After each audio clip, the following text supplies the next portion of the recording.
अस्सलामुअलैकुम स्टूडेंट्स। उम्मीद है आप लोग ठीक होंगे और दुआ में याद रखिएगा।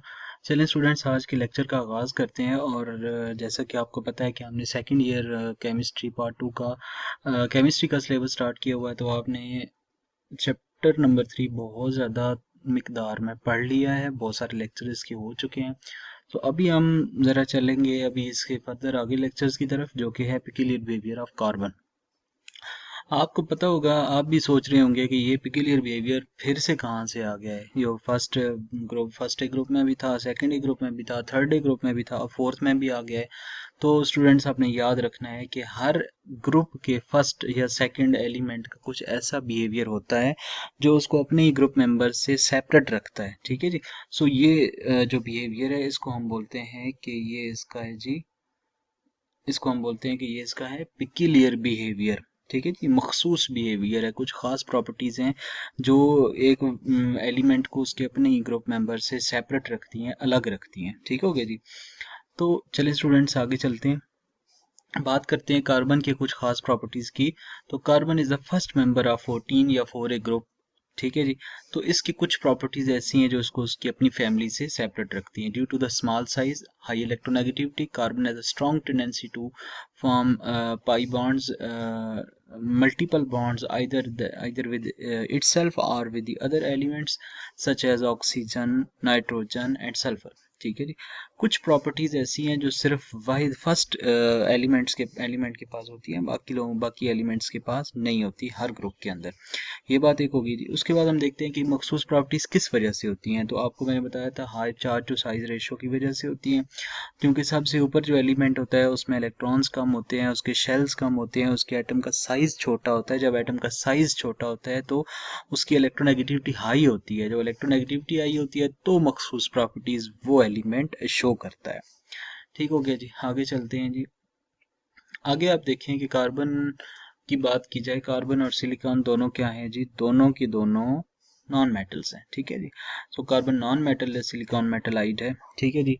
सो carbon is a mainly used as a fuel as it is good reducer. एक मखसूस प्रॉपर्टी है जो बाकियों के पास नहीं है।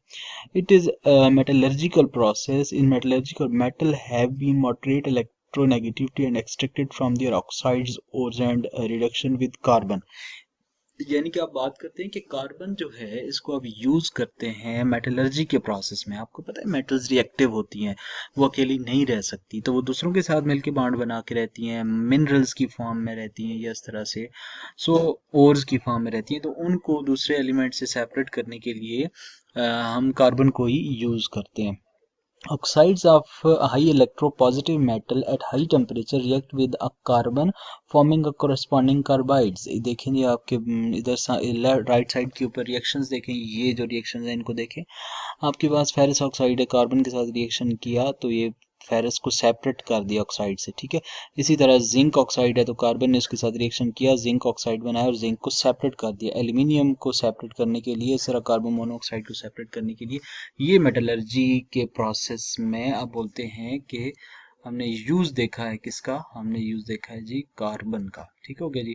सो कार्बन की मखसूस प्रॉपर्टीज उसके स्मॉलर साइज की वजह से हैं। तो देखें जी उसकी मखसूस प्रॉपर्टीज, देखिए चौथे ग्रुप में तो outermost शेल में 4 इलेक्ट्रॉन। ठीक है जी। ये कार्बन के एटम की शेप होगी। कार्बन की बॉन्डिंग की जहां तक बात की जाती है, तो कार्बन अपने आप के साथ यानी अपने सेम अपने जैसे एलिमेंट्स के साथ मिलकर बॉन्ड बनाते हैं, वैसे ही वो हाइड्रोजन के साथ मिलकर भी बॉन्ड बनाता है और इस तरह का टेट्राहेड्रल स्ट्रक्चर शो करता है, जो कि मैंने आपको भी दिखाया।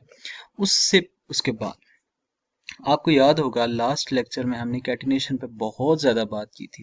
कैटिनेशन कार्बन की वो प्रॉपर्टी है जिसकी वजह से कार्बन अपने जैसे दूसरे कार्बन एटम्स के साथ मिलकर लॉन्ग सीरीज बनाता है, लॉन्ग चेन्स बनाता है। और वो ओपन स्ट्रक्चर्स भी हो सकते हैं, क्लोज स्ट्रक्चर रिंग की फॉर्म में भी हो सकते हैं।